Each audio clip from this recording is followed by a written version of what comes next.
All right, so I'm scraping this pad back here. I'm using the excavator. It's not the best thing to use to scrape a pad, but it's really the best thing with what I've got. I can use my tractor, but then I have to back drag, and I don't mind doing it, but I'd rather not if I don't have to. Plus, with that four-way blade, it does make it just a little bit easier when it comes time to put everything back on it. Six-way blade would be better, but that's all I've got. So, excavator, that's what it's going to do.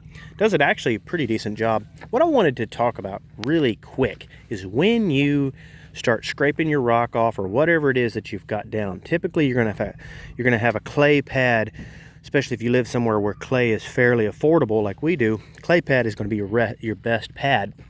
That clay pad is usually formed, or at least it should have been, to where the water will roll off both ways. That's the way I formed this one when I did it.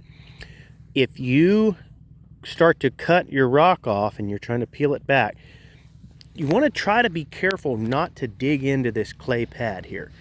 You can see right in there that pad I kind of dug into it just a little bit, but I stopped right there. Now there's a couple reasons for that.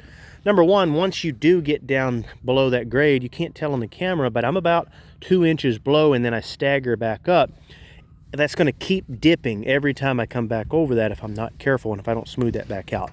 That's a small thing. The big thing is, if I were to go too deep into that clay, without peeling all of this gravel back and then reforming that clay, it's never really going to pack back in there, which means that now I have this rock pad over here, and I've always got a divot in my clay. My clay is not just right. So what's going to happen?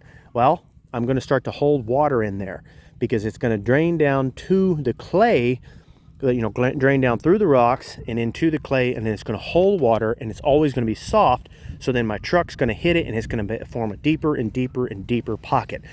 That's not always why, but sometimes that's why you start to see a place that's always getting deeper and deeper and deeper, is because the clay itself, it isn't the rock, it's the clay bottom that isn't formed right to roll the water off, or in this case it would be because somebody had dug it out when they were pushing that rock back.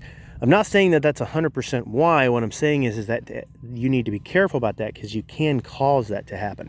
So if you're ever pulling your rock back for whatever reason, so you can dig a pipe line or whatever like that, be careful about that if you can avoid it. Sometimes, obviously, if you're digging a ditch, you're not going to be able to, but just be careful about that, disrupting the level of your pad, the smoothness of your pad. Okay, guys, I'm gonna get back to work.